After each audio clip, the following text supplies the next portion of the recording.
Bien, muy buenos días a todos y a todas. En primer lugar, pues quiero agradecer a los directores del curso la invitación para estar aquí en la mesa en este curso de verano. Además, que es un curso de verano, no me quiero extender, pero no solamente es conocido, sino reconocido a nivel autonómico y a nivel nacional, ¿no? Son muchos años y lo que me ha permitido también en algunos momentos pues, participar, ¿no?, en las temáticas que han ido variando, pero que tienen un hilo conductor de que se ha sabido elegir, ¿no?, el tema innovador, investigador del momento en materia del derecho a la discapacidad. Para mí es un honor estar aquí, presentar a un amigo y además compañero, es Luis Cayo Bueno, compañero y amigo, presidente del Comité Español de Representantes de las Personas con Discapacidad, del CERMI, también presidente de la Fundación Derecho y Discapacidad, vicepresidente de la Plataforma del Tercer Sector y patrono de la Fundación ONCE. También quiero aquí en mi casa, ¿no?, en la Facultad de Derecho, también es mi casa, ha sido distinguido en el año 2023 Premio Nacional de Discapacidad Reina Leticia en la modalidad de Derechos Humanos. Eso dice mucho, ¿no? Además, un galardón a nivel nacional otorgado por el Ministerio de Derechos Sociales y Agenda 2020-30. Quiero destacar también, estamos en la Facultad de Derecho, ¿no? Quiero destacar también que Luis Cayo posee la Cruz Distinguida de la Orden de San Raimundo de Peñafort. Para todos los juristas es un galardón de excelencia jurídica, y eso dice mucho porque forma parte de la excelencia en derecho, excelencia en el ámbito jurídico y excelencia en el ámbito del derecho de la discapacidad. Tiene un haber de obras colectivas de autoría inmensa que me permitiría estar aquí hablando y consumiendo el tiempo que tenemos para su exposición.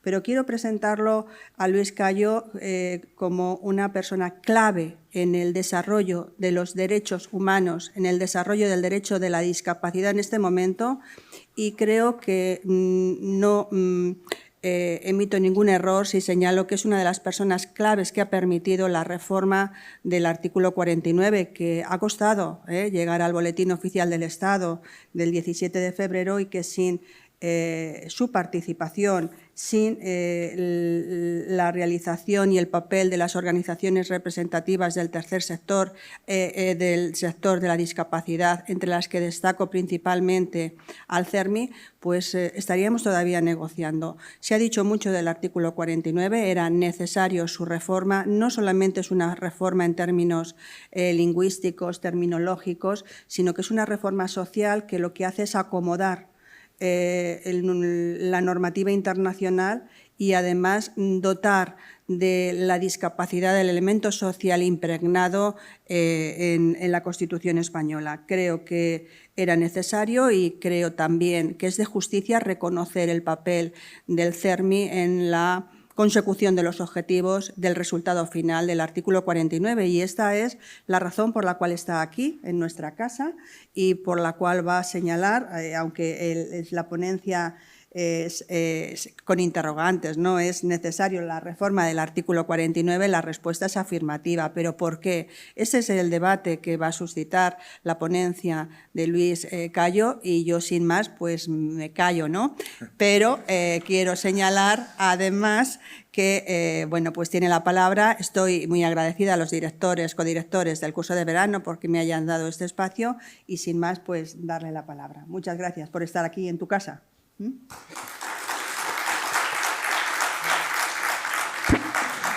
Buenos días. Muchísimas gracias, María José, querida María José, aquí en tu universidad, en tu facultad.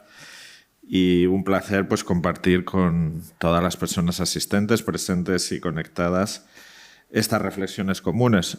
Siempre decimos en el ámbito de la discapacidad organizada, que somos un movimiento de acción, somos activistas, porque no nos conformamos con los que nos ha deparado la lotería de la vida, que a las personas con discapacidad siempre ha sido en términos de castigo, ¿no? y la acción pues se justifica, como dice el refrán, se camina andando.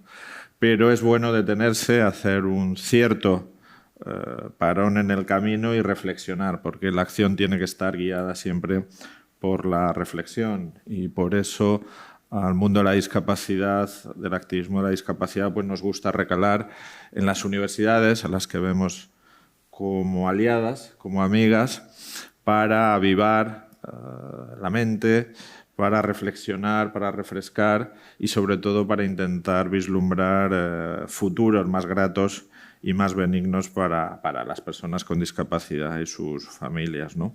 Agradezco a María José sus exageradas palabras, fruto más de la amistad mutua y de la admiración que nos tenemos. En su caso, mi admiración por ella justificada plenamente.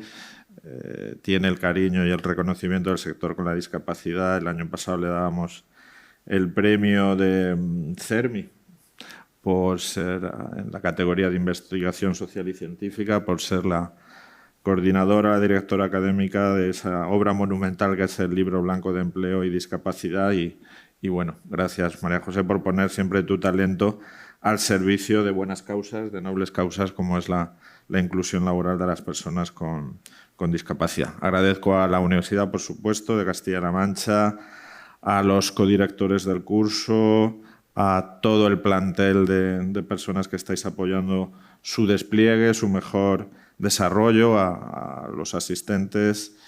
Y bueno, también permítanme, yo vengo del mundo de la discapacidad organizada, pues a las personas del movimiento asociativo, de ONCE, de Labor Valía, de otras organizaciones que están aquí en la sala porque son mis iguales y desde luego no es solo cortesía obligada, sino también pues expresión de amistad y gratitud por haber querido quitarse un poco de su mucha agenda y de su tiempo para dedicarlo a escucharme a mí y sobre todo a lo que va a venir. Tengo que hacer una pequeña aclaración, no sé si en el programa estaba una persona prevista, que era Rafael de Lorenzo, el doctor y profesor Rafael de Lorenzo, que es un referente absoluto dentro del tercer sector del movimiento de la discapacidad, de los estudios sociales de la universidad, que ha aunado como nadie el análisis jurídico, la reflexión crítica académica junto con la acción transformadora en tantos ámbitos que ha estado. Por una cuestión sobrevenida de salud no ha podido estar aquí y yo pues lo voy a sustituir de un modo no tan satisfactorio, pero bueno, le quiero tener un recuerdo y un deseo para que se mejore. Bueno, nos convoca nada más y nada menos que un nuevo artículo de la Constitución española, el artículo 49, recién reformado y solo por eso pues deberíamos estar bueno, entre agradecidos y asombrados, porque una Constitución que ya tiene cerca o va casi frisando los 50 años, pues solo, como ya se ha apuntado en la mesa inaugural, ha tenido 3 reformas.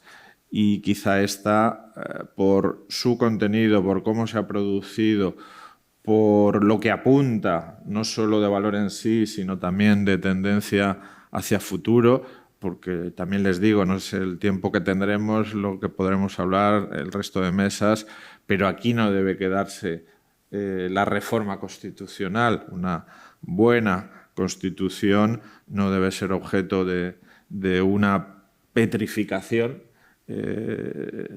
que la haga, pues que no suscite las adhesiones de las nuevas generaciones, que sea solo el fruto de aquellos que la produjeron, que estamos muy agradecidos a quien la produjo, el fruto de la transición democrática, del paso de una dictadura a una democracia, sino que tiene que evolucionar armónicamente, tiene que ensancharse, tiene que fortalecerse a través también pues, de reformas consensuadas que hagan que todos, que todas nos reconozcamos en ella, que nos sintamos cómodos y como un instrumento al servicio de una convivencia ordenada, pacífica y que nos permita pues, la libertad y la seguridad de todos en prosperidad, ¿no? En ese sentido, esta reforma no debería detenerse aquí. Hay otro horizonte aún mayor, que sería la constitucionalización como derechos fundamentales de los derechos sociales. Eso ya son palabras mayores, pero si se ha conseguido esto, no veo por qué no se pueden conseguir otras aspiraciones, incluso algunos dirán maximalistas, yo diría de máxima justicia.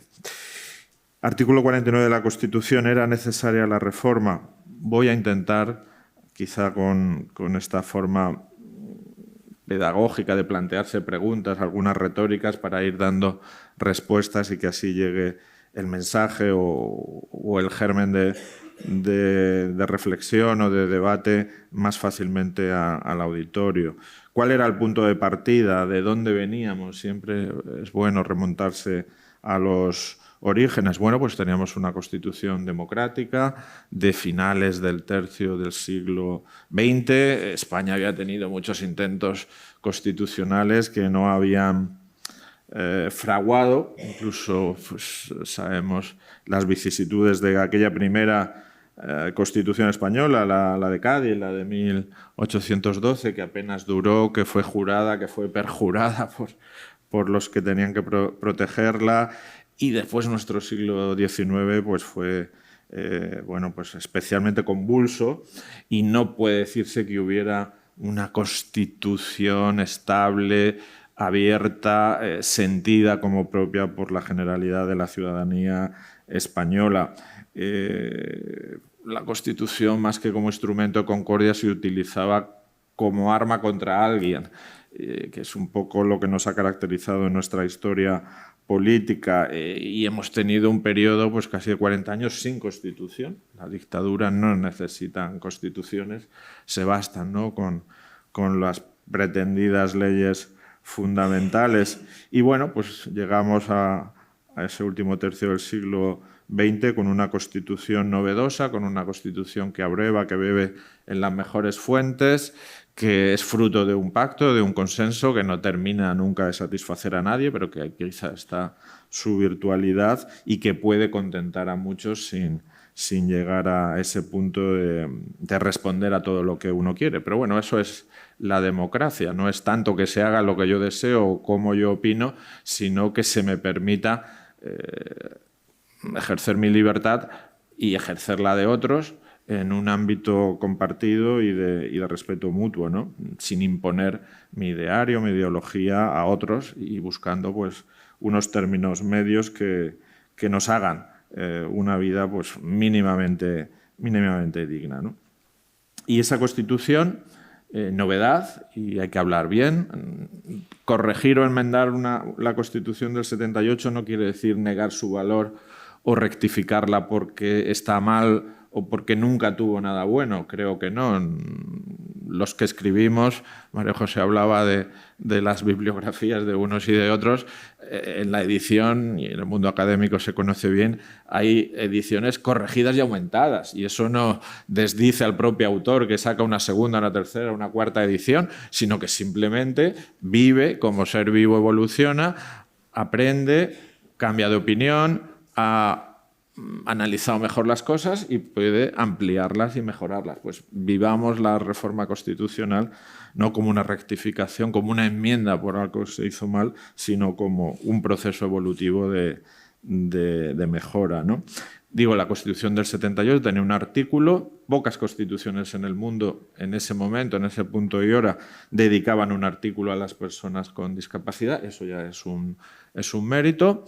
Y dedicaba un artículo a las personas con discapacidad, pues producto del modelo, del concepto. La Constitución no deja de ser hija de su tiempo, aunque aspire a ir más allá, y reflejó, pues de algún modo, la idea, el constituyente, pero la idea que el país tenía de las personas con discapacidad en ese momento, que eran seres sufrientes, seres dolientes, que a lo largo de la historia habían estado férreamente marginados y que necesitaban ayuda, una visión asistencialista, paternal, la terminología era la del momento, aunque siempre en terminología de discapacidad es muy cambiante. Nunca nos gustan los términos que tenemos en cada coyuntura para designar a las personas con discapacidad, y quizá no tanto por la incapacidad de las palabras de notar y connotar, sino porque no nos gusta lo que hay de fondo y siempre nos parece que las palabras traicionan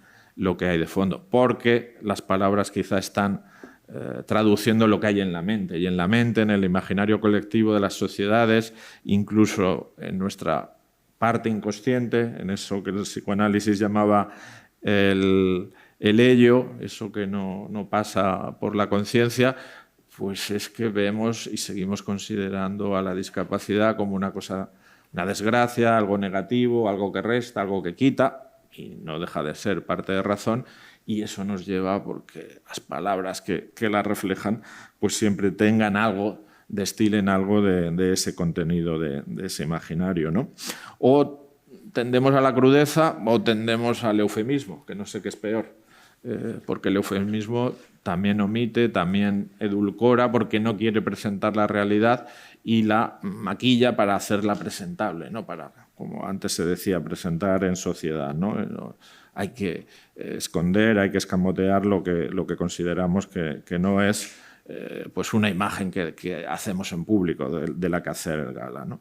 Bueno, teníamos el punto de partida, era bueno, teníamos un artículo dedicado a las personas con discapacidad, eso es bueno, pero había quedado, pues como los edificios, si no tienen un buen mantenimiento, si no van actualizándose, pues desconchones, escaras, filtraciones, poca presentabilidad de ese artículo en terminología, en concepto, en cosmovisión.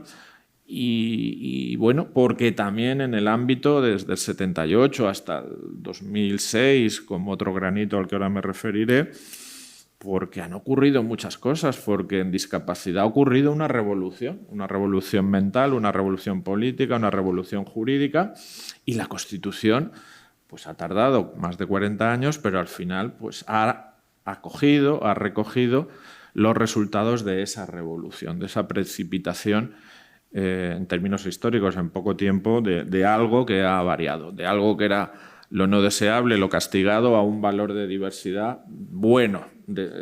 No digo que deseable, nadie quiere. Bueno, algún caso habrá. Ahora no me da tiempo, pero hay un fenómeno que se llama la transdiscapacidad, la discapacidad como una elección, la discapacidad como quien no la tiene como un estado deseable. Algunas personas lo plantean así.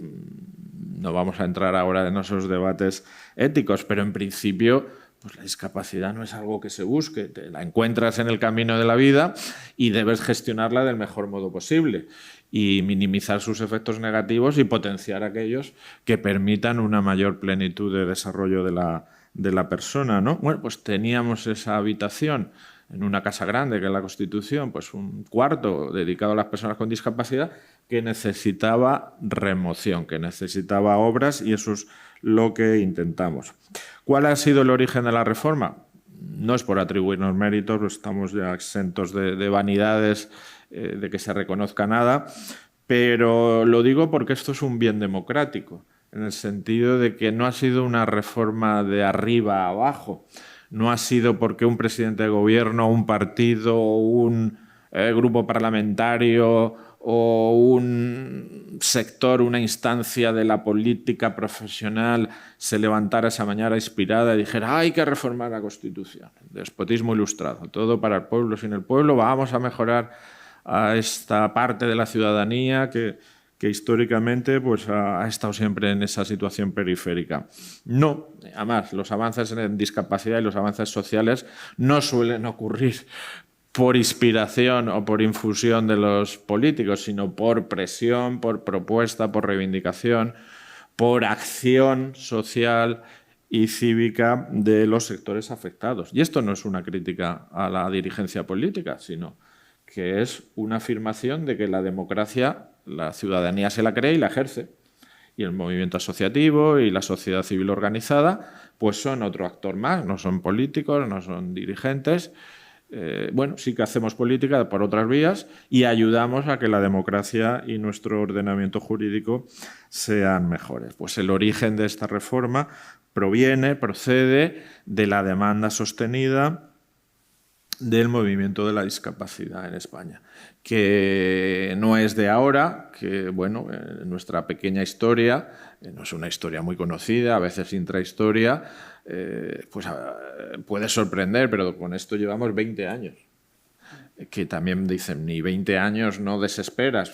Pues sí, pero bueno, también tenemos que ser absolutamente resilientes, estar fortalecidos contra la negativa. Nos dirán 1000 veces que no y seguiremos insistiendo, no nos daremos a ningún tipo de desaliento, porque si no, no conseguimos nada. Yo tengo mucha experiencia y no quiero atacar fácilmente a los políticos, porque políticos somos todos y creo que nuestra clase política tiene la misma calidad que tiene la vida social.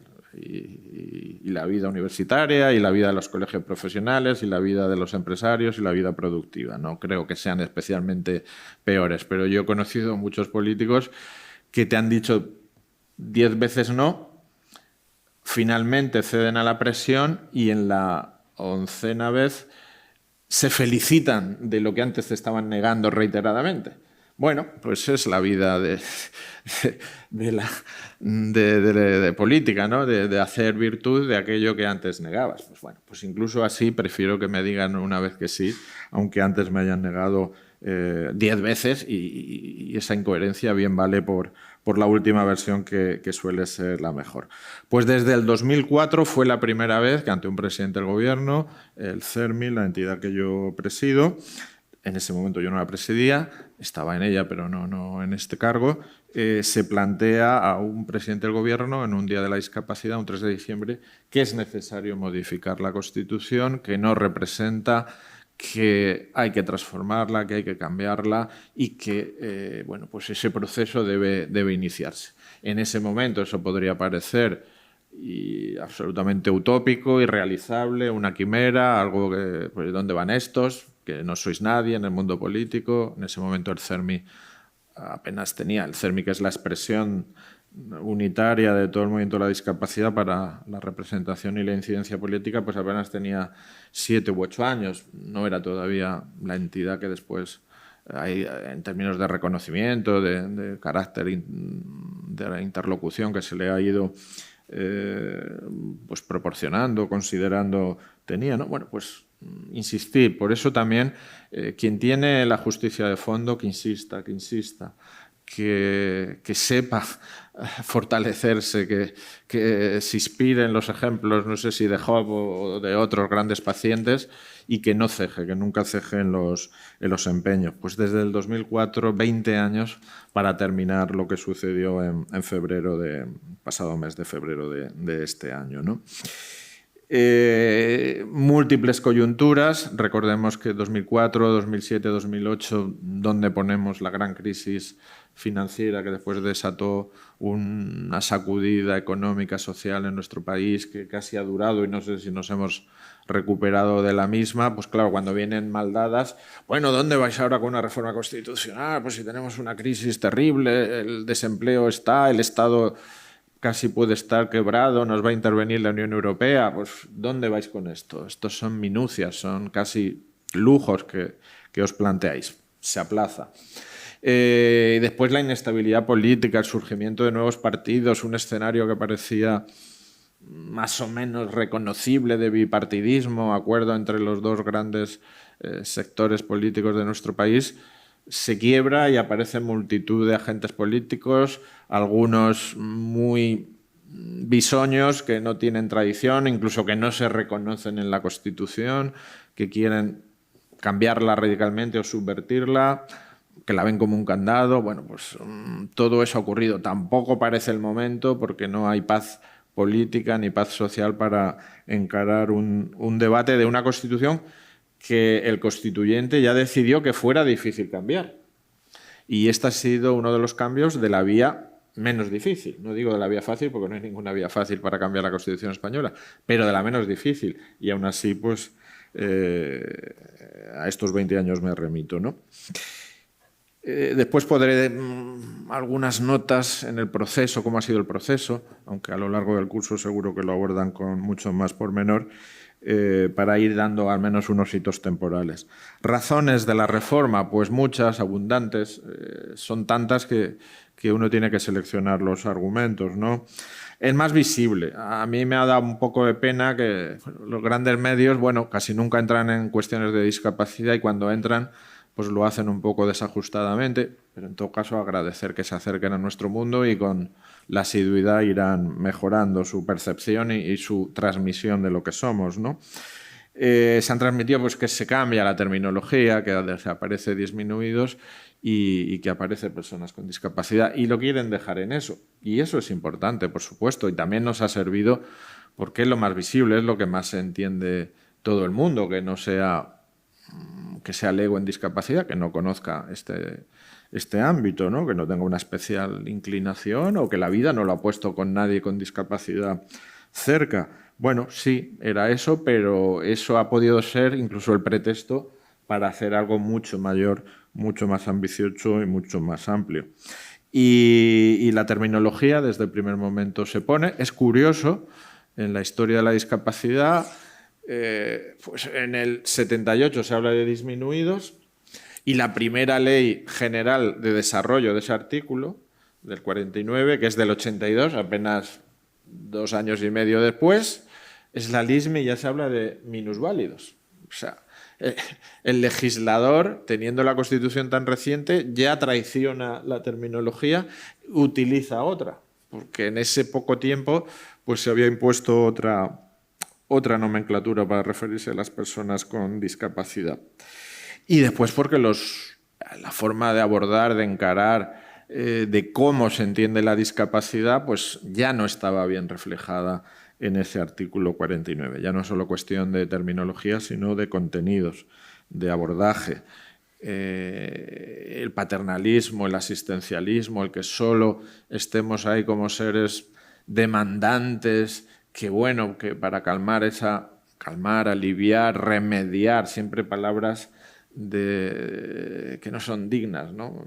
No quiero ser solo atendido, no quiero ser solo minimizado en mi situación, quiero ser alguien valioso, alguien en pie de igualdad, alguien que colabore con su sociedad, con su país a hacerlo mejor, no solo extender la mano para ver si cae algo de la mesa de los afortunados, sino quiero ser uno más de la mesa, del festín, de la comida, de domingo, bueno, pues compartir, no solo estar ahí esperando a ver qué caía. Bueno, eso es un poco dicho de una forma muy, muy gráfica y un poco a veces injusta o de trazo gordo, cómo era ese artículo 49 de la Constitución, la prevención, la rehabilitación, bueno, pues todo eso, enfermos, seres inferiores, dolientes, que hay que acompañarlos porque sufren, bueno, pues todo eso debía ser corregido, debía ser reorientado. Y en todo este proceso pues se produce el hecho principal que nos ha acontecido en el mundo de la discapacidad. Yo digo lo mejor que nos ha pasado a las personas con discapacidad en la historia, o si esto es muy exagerado, hiperbólico, en los 2 últimos siglos, que es la Convención Internacional sobre los Derechos de las Personas con Discapacidad, que cristaliza, que plasma la visión y la convicción de que la discapacidad es una cuestión de derechos humanos, de que no se pueden aceptar y admitir otros abordajes que no sea el de derecho humano, de que la discapacidad es en sí mismo algo valioso, que las personas que portan esa diversidad, estamos en el mes de la diversidad, de la orientación sexual, pues esta es otra diversidad humana, tiene que ser gestionada y ser incluida, no apartada, no segregada, no considerada en términos de problema que no sé cómo voy a atender, sino una parte constitutiva de una comunidad digna, decente, que acoge y que gerencia pues, y apoya a aquellos que más puedan tener necesidad. No por su culpa, sino por cómo han sido tratados en el pasado, ¿no? Comienza así ya, después del 2011, de 2013, un proceso lento, doloroso. Hay una obra, una pieza del compositor francés Éric Satie ginopedí número 1, lenta y dolorosa, pues este ha sido un proceso lento y doloroso a veces, pero bueno, finalmente ha sido alegre y satisfactorio, y del que voy a dar algunas pinceladas simplemente para quien después haga la historia, los historiadores del derecho, los constitucionalistas o los analistas jurídicos que se acerquen, sociológicos, sociología del derecho, quien se acerque a este proceso. Comenzamos con trabajos preparatorios. En el mundo de la discapacidad organizada, creo que hemos superado una cierta cultura que todavía está instalada en este país, que es la queja intransitiva, el quejarse en la barra del bar, en la tertulia, en el taxi, bien sea el taxista o si tú eres pasajero del taxi, de lo mal que va, de lo mal que lo hacen los políticos, de que esto no tiene remedio, y ahí se queda. Y no hay cultura de poner una queja, de hacer un seguimiento de las cosas. Y en este sentido, pues no solo queremos cambiar el artículo 49, que tendríamos todo el derecho para pedirlo, sino queremos, en este sentido, con estos fundamentos, con esta comparativa del derecho internacional, con estas bases, incluso con propuestas escritas, articuladas, no hablar por hablar, sino hablar con argumentos y con documentos, que eso es lo que solemos hacer en el mundo de la discapacidad, favoreciendo y ayudando al político, al funcionario, que después pues tiene que escribir la norma, que no la vive, que no sabe la realidad o no la conoce directamente. Y bueno, pues yo lo aconsejo para quien haga incidencia, para quien esté en la negociación política, vale para todo. Esto es una metodología, un funcionamiento, que no diga solo esto está mal, sino diga cómo debería estar bien. Incluso si puede aportar fundamentos jurídicos, argumentario económico, informes, dictámenes, que esto no siempre es fácil, es más para un particular, pero bueno, cuando la gente se organiza puede llegar a hacerlo, pues ya va a ayudar a que esa demanda, a que esa propuesta tenga un mejor recorrido, y también va a ayudar al legislador o al gobierno, al ejecutivo, a darle herramientas y a exigirle, trabaje usted, que yo ya le estoy dando, incluso podemos sentarnos a hablar de eso. Comienzan trabajos preparatorios, seminarios. Pues hay la importancia de la academia en el Centro de Estudios Políticos Constitucionales, que es un organismo del Estado que se dedica precisamente a los análisis de la Constitución y de la legislación básica del Estado, con la academia, con la universidad, con las organizaciones representativas, con los poderes del Estado, para ir preparando, para ir calentando motores y generando caldo de cultivo. E insistentemente, año tras año, en las propuestas a los partidos políticos cuando hay elecciones, en los programas electorales, siempre dejando el mensaje. En nuestros medios de comunicación, a través de las redes, de nuestros digitales, antes periódicos o revistas en papel, pues que este tema siempre estuviera en agenda, que no se olvidara. Y bueno, podían venir momentos peores, momentos mejores, como estas crisis económicas o políticas, que dicen, bueno, pues en este momento no vamos a insistir en esto, pero nunca abandonarlo. Siempre tiene que estar presente cuando tienes un gran propósito, siempre debe estar ahí e ir colocándolo en los momentos o en la coyuntura más propicia, pero no apartarlo o dejarlo orillado. Y así ya pues llegamos ya a las mini legislaturas que caracterizaron pues la salida del Partido Popular los primeros años, primeros meses del gobierno, el gobierno de Mariano Rajoy, donde con la gestión de aquella crisis, los recortes y tal, pues no se pudo conseguir nada en esta materia, el artículo 49, con el nuevo gobierno, fruto de la moción de censura y después de elecciones, otras mayorías, otra realidad parlamentaria, pues esto comienza a adquirir ya un cierto cuerpo. Y los partidos y los grupos parlamentarios comienzan a hablar de esto ya de un modo más formal. A la Comisión de Discapacidad, existe una Comisión de Discapacidad en el Congreso, pues se le encarga por parte del Gobierno que haga una propuesta. en la Comisión de Discapacidad, con los trabajos previos académicos, teóricos, doctrinales realizados años antes y con comparecencias. Se llama también pues, a expertos, a organizaciones sociales. Puedo decir que el CERMI fue la primera organización llamada. Elabora una propuesta de cuál deberían ser los contenidos básicos de ese nuevo artículo, a partir de haber escuchado y haber acercado posiciones de todos los grupos.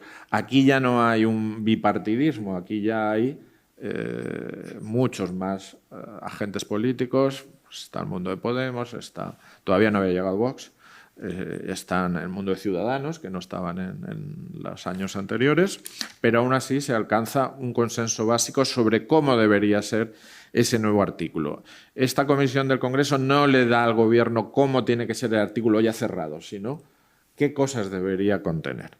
El Gobierno recibe ese encargo, esa propuesta, perdón, y se pone a redactar y le pide un dictamen al Consejo de Estado, que es el máximo supremo órgano consultivo del Gobierno, donde están pues, grandemente pensantes jurídicas y políticas, y le pide un dictamen sobre eso, para que la propuesta, en su caso, cuando tenga que llegar al Congreso y al Senado, pues vaya con los mejores avales técnico-jurídicos.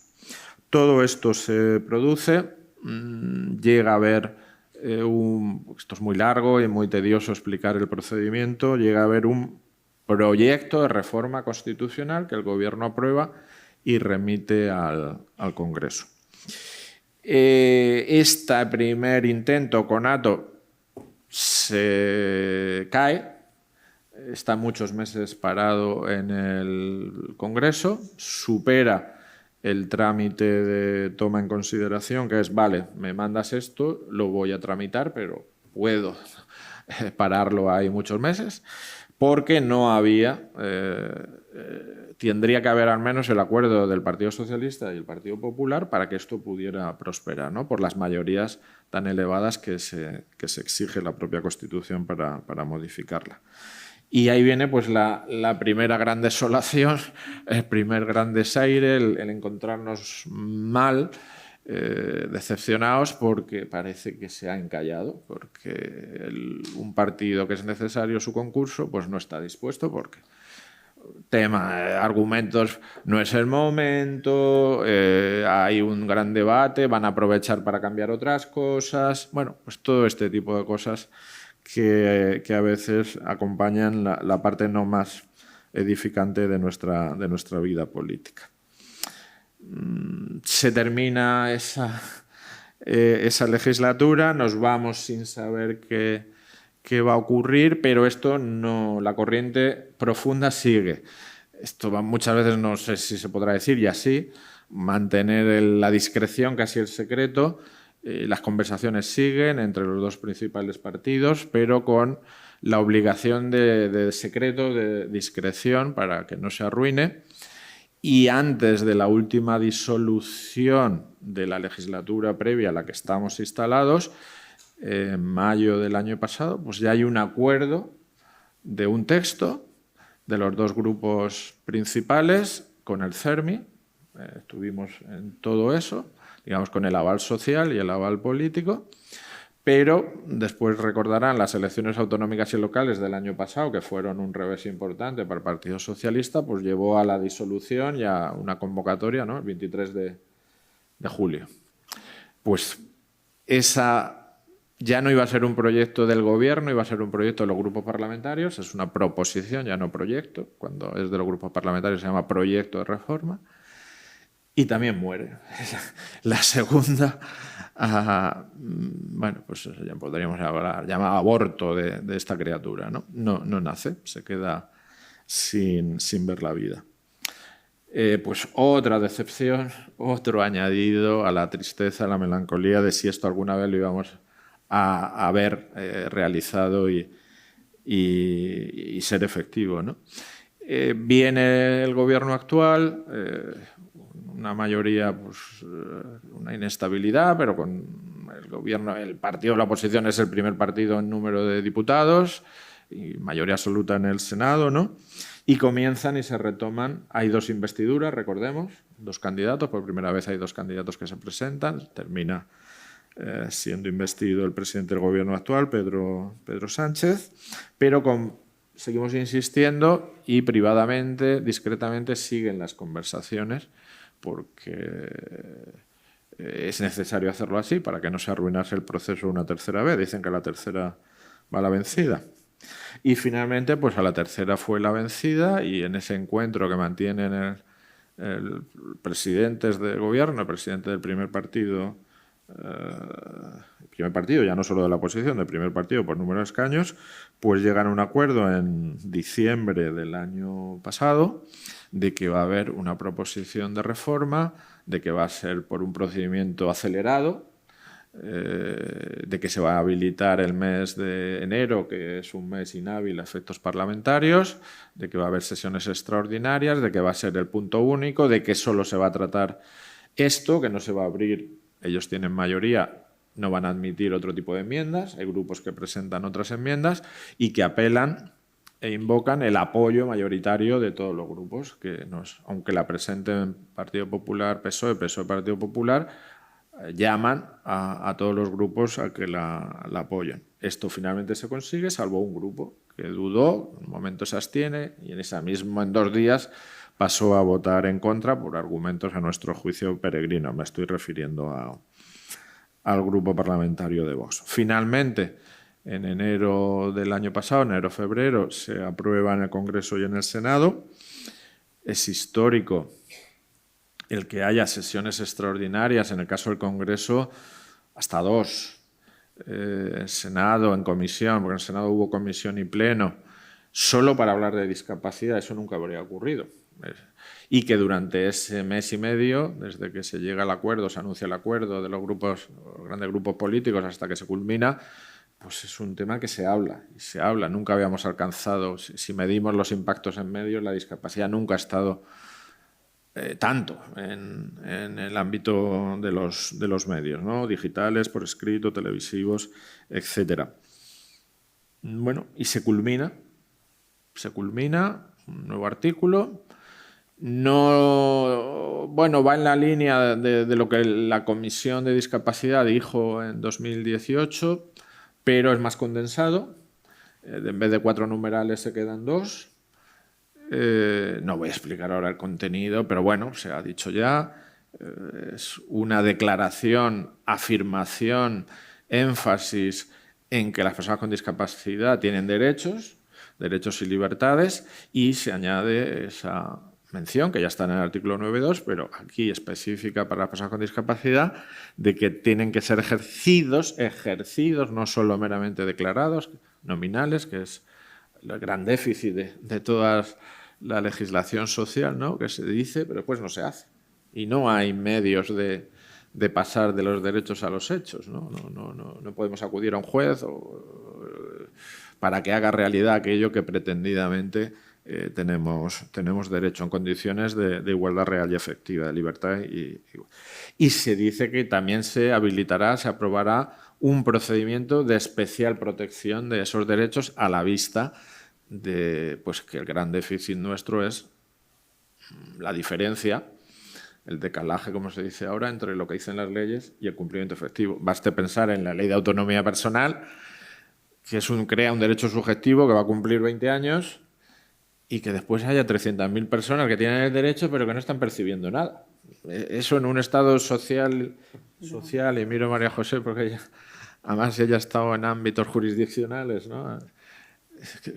Es como si dijeran, usted tiene derecho a una pensión, seguridad social, pero no la cobra en 3 años. Y, bueno, ¿pero qué derecho es ese, no? Pues eso nos pasa en muchos ámbitos sociales. O tiene derecho a una prestación, pero está en lista de espera, a ver si algún día recibirá algo. O incluso tiene que ser valorado para la discapacidad y espere 2 años, a ver si... Y entre tanto, ¿qué? Si es que este niño niña con síndrome de Down necesita atención temprana, un diagnóstico lo más temprano posible de TEA o tal. Bueno, pues ahí está. Bueno, pues es en el mundo triste que nos movemos en lo social en nuestro país. Y esto es muy, muy generalizado, con alguna honrosa excepción, ¿no?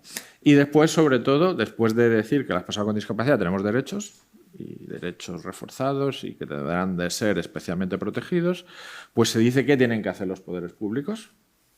Que la obligación de los derechos no solo es de los poderes públicos, pero sí tienen una especial deber de promover políticas públicas y hacia dónde deben ir dirigidas a la inclusión. Y esto no son palabras vanas. Si decimos que todas las políticas tienen que ir dirigidas a la inclusión, pues no podrá ser aceptada la educación especial, porque no es inclusiva. Tendrá que ser repensado el ámbito del empleo protegido y hacerlo inclusivo, porque si no, no es aceptable. No podemos obligar a las personas con discapacidad a vivir separadas en instituciones si no es lo que han elegido. O, aunque esto ya se había conseguido en 2021, no se admite la sustitución en el mundo jurídico de las personas con discapacidad, que tienen derechos por sí mismas y que en todo caso precisarán apoyos, pero no son sustituidas. Por tanto, la incapacitación o instituciones de ese tipo pues tienen que decaer. Se dice la autonomía personal, la participación en la comunidad. Se habla de algo muy importante para el mundo, para ese de abajo arriba que hablaba yo antes al principio, de que algo tenemos que decir la sociedad civil, que las políticas de discapacidad no son solo cosa de los poderes, de las administraciones, sino que tienen que ser coparticipadas y ser cogobernadas con las organizaciones, la sociedad civil organizada representativa, ¿no? Esto es la primera vez que la Constitución dice esto. Habrá después que analizar el alcance y el potencial que pueda tener, conforme a lo que legisle, a la norma que establezca el legislador. Pero bueno, pues ya se sienta el principio de diálogo civil con reconocimiento constitucional, ¿no? Se introduce eso también, derecho a entornos universalmente accesibles, que hemos hecho una cierta investigación y no hay nada parecido en ninguna constitución del mundo. Bueno, pues vamos a usar esa herramienta que se nos da. Y hay unas menciones específicas a mujeres y niñas, a mujeres con discapacidad y a la infancia con discapacidad, como dos sectores que tienen pues, una necesidad de mayor protección, de mayor amparo, promoción y aseguramiento de sus derechos. Tampoco en el ámbito comparado hay nada parecido a la mención a mujeres. Y bueno, pues esto es muy novedoso, es muy disruptivo, es muy ambicioso, pero también llevó pues, a que el grupo político que he dicho antes que no apoyó, que era Vox, pues invocase esto como un elemento de desigualdad, de establecer la igualdad de género y la óptica de género, darle carácter constitucional e introducir una desigualdad. Bueno, pues argumentos que antes he dicho que peregrinos, en este caso me parece que falaces, ¿no? Pero bueno, fueron a lo que se acogieron. En fin, voy concluyendo. Cambiar el artículo 49 desde el 17 de febrero, la vida de las personas con discapacidad en su vida práctica no está resuelta. No se pretendía eso y hubiera sido iluso pensar que por tener... La Constitución antes dice que tenemos derecho a la vivienda, que tenemos derecho al trabajo, que tenemos un montón más de derechos y sabemos que no es así. Pero tenemos una herramienta potente y, por tanto, no es una estación de llegada. Se ha detenido el tren aquí y ya estamos contentos, nos aplaudimos, nos felicitamos, nos besamos, nos autobesamos, no.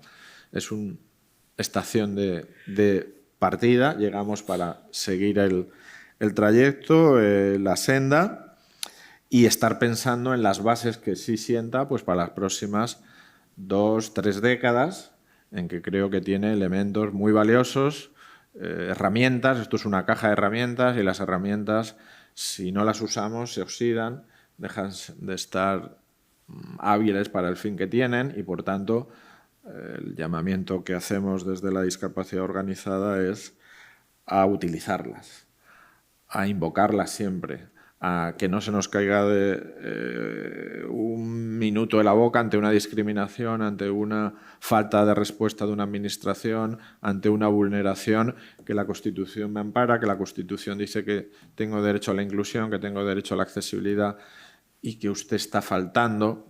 Recordad que todos los políticos, que todos los funcionarios, cuando asumen su puesto, juran o prometen guardar y hacer guardar la Constitución.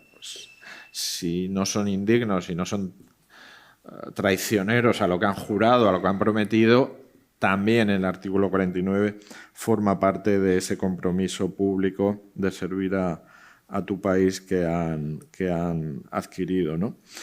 Creo que es un caso de éxito que puede ser replicado. Hemos tenido infinidad. Estas cosas son difíciles de contar o puede parecer vanidad, pero pues desde la CNN, de sitios insospechados, de Australia, de Canadá, preguntando cómo ha sido posible esto, por qué tal, por qué en España, y no sé qué. Bueno, creo que hemos hecho un bien país y que en este caso pues, ha estado en manos o ha sido promovido, ha sido alcanzado, ha sido dinamizado, como se quiera decir, pues por una minoría que siempre había estado discreta, aislada, perjudicada, puesta en la periferia. Y yo creo que eso también es una muestra, una evidencia de esa palabra que ya está un poco gastada también, de ese empoderamiento colectivo, pero en este caso una emancipación productiva, ¿no?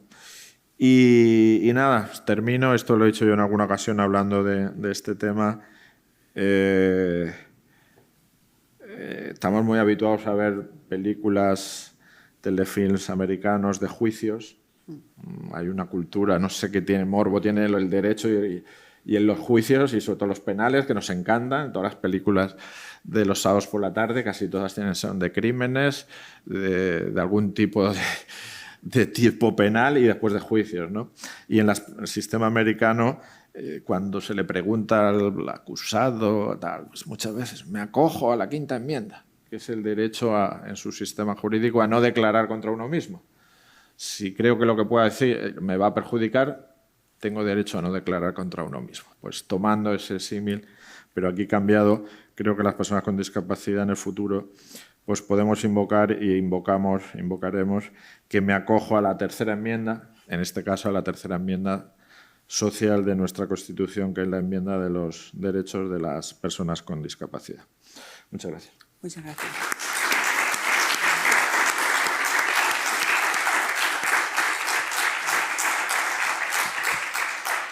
Bien, podemos utilizar unos minutos que nos quedan para abrir un debate o algunas cuestiones que queráis participar de interés, ¿no?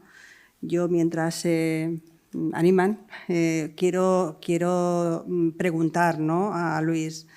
Su intervención ha sido muy brillante, yo lo he escuchado muchas veces y muy extensa y además con conocimiento de causa, porque subrayo el papel del CERMIN en llegar a buen puerto en la reforma constitucional, porque lo ha descrito, que no ha sido un camino fácil, ha sido un camino difícil y además demasiado largo. Estamos en un momento donde se visibiliza en el artículo 49 derechos reconocidos, pero tenemos que dar el paso a derechos ejercidos. Y dentro de los derechos ejercidos por las personas con discapacidad, a mí me preocupa un concepto jurídico, que es el de capacitismo. ¿Seremos capaces de debilitar el reconocimiento del capacitismo para las personas con discapacidad? Y me explico. Lo ha dicho muy bien la codirectora del curso de verano, Juani, cuando señalaba como una información muy reciente el aumento de la oferta de empleo público para las personas con discapacidad al 10%. Es un elemento muy importante. Dentro de ese proceso del 10%, lógicamente van a jugar términos y conceptos para elegir a los mejores dentro de ese proceso de oferta de empleo público. ¿Y por qué quiero preguntarle si vamos a conseguir ese derecho ejercido de las personas con discapacidad? Porque hemos dicho que la reforma de la Constitución es una acomodación social, en primer lugar, y hemos dicho también que es un reconocimiento y una interpretación de la Convención Internacional de los Derechos de las Personas con Discapacidad. Y ahí hay un artículo, el artículo 27, el trabajo, el derecho al trabajo de las personas con discapacidad. Podemos llegar a pensar a medio plazo, porque no de forma inmediata, sino a medio o largo plazo, poner en valor el trabajo de las personas con discapacidad? Esa sería mi pregunta, es mi preocupación, realmente reconocer que con la accesibilidad universal, los ajustes razonables, tenemos que ir avanzando en ese reconocimiento del trabajo de las personas con discapacidad, porque dignifica su vida, aumenta la independencia económica, social y creo que garantiza los derechos humanos, el ejercicio de los derechos humanos y avanza a la igualdad entre personas con discapacidad y personas sin discapacidad. ¿Y por qué digo también? Porque lo ha señalado la observación general de la ONU número 8, de que el trabajo significativo de las personas con discapacidad es la mayor garantía del artículo 27 de esa convención. Y esa convención, bueno, pues la tenemos reconocida, la tenemos ratificada en nuestro ordenamiento español y es ahora visible en el reconocimiento del nuevo artículo 49. Me preocupa el término capacitismo y me preocupa pues, que no se le dé al derecho del trabajo de las personas con discapacidad el verdadero valor como derecho humano. Lógicamente, también lo tenemos las personas sin discapacidad, pero creo que es un reconocimiento que está muy vinculado al desarrollo o los desarrollos del artículo 49 que se necesitan, porque esto, como muy bien has dicho, el artículo 49 es un punto y seguido. Sí, sí. Pues gracias, María José. Es que yo creo que tenías que responder tú, porque ahora mismo la que más sabes en el ámbito de empleo y discapacidad. Yo primero, si me lo permites, capacitismo, porque generamos neologismos y a veces hay que explicarlos, ¿no? Yo siento que no me haya podido acompañar. Tenemos una intérprete o intérpretes de lengua de signos, pero también hubiera sido necesario un intérprete de lectura fácil. Sé que es una contradicción de no bajar en términos que todo el mundo pueda comprender, de que seamos también democráticos en el lenguaje, ¿no? ¿Qué es el capacitismo? Porque digo, es una cosa relativamente reciente, como antes llamaba la transdiscapacidad. Y bueno, ¿y esto qué es? Si todavía no hemos aceptado discapacidad y ya estamos hablando de otras cosas. Y yo creo que contribuimos a perturbar a la gente, ¿no?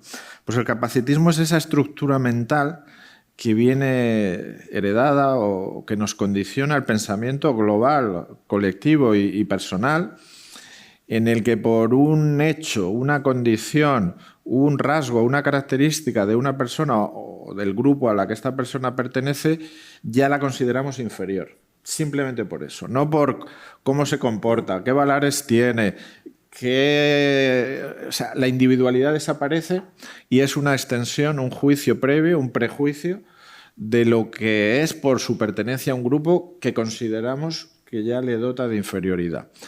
Claro, el capacitismo es la proyección en discapacidad de lo que es el edadismo en las personas de edad avanzada, personas mayores.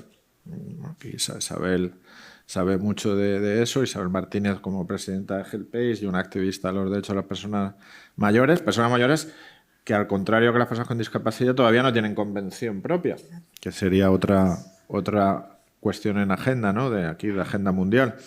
O el sexismo para las mujeres u otro tipo de cualquier ismo, puede ser contra una minoría o étnica, racial o de otro tipo, origen migrante y tal.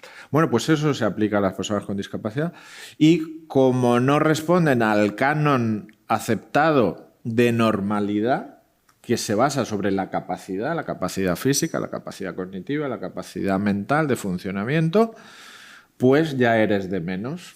Y eso te hace que no tengas derecho a tener derechos, el derecho a no tener derechos, te lo niegan, o que seas en el tráfico jurídico o en la consideración social, pues un elemento de menos valor. Y eso es una lucha permanente y a veces insuperable, porque es enfrentar a la persona contra el grupo, y el grupo establecido y el grupo consolidado y heredado.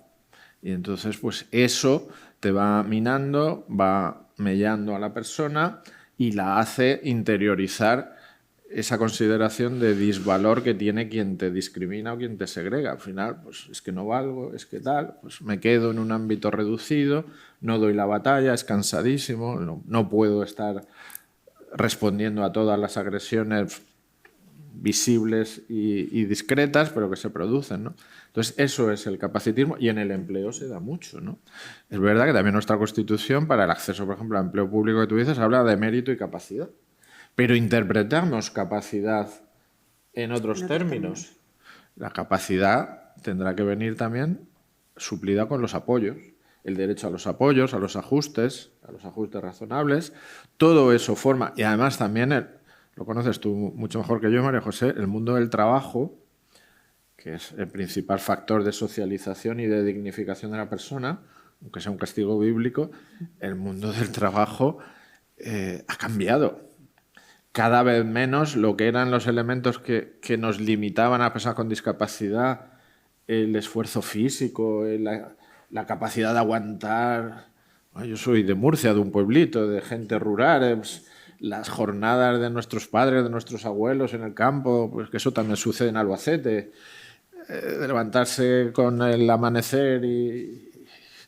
Bueno, pues eso ya no es tan necesario. Hay otras formas de ser productivo donde no requieren ese solo esfuerzo físico o esa competencia canónica mental. Hay la tecnología, otras formas.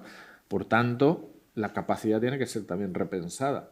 Y tenemos que ofrecer soluciones laborales adaptadas, ajustadas e incluso diversas, donde cada uno pueda manifestar y multiplicar sus talentos. Hay que ver otras formas de canalizar el talento, no decir que alguien no tiene talento. Muy bien, muy bien. ¿Hay una pregunta? Sí.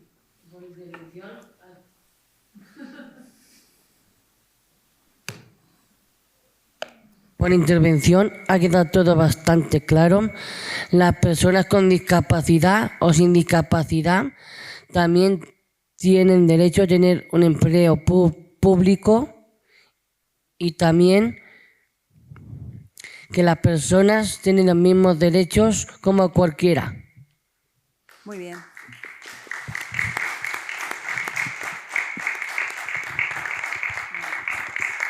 Pues no añado nada porque no lo voy a decir mejor que tú lo has dicho, o sea que lo suscribo. Sí, es una afirmación más que una cuestión, ¿no? O una duda. ¿Alguien quiere participar? ¿Queréis participar más? Bueno, pues... No. Muy claro. Muy bien. Muy bien. Pues levantamos la sesión. Muchas gracias, Luis, por tu participación y seguimos con el programa.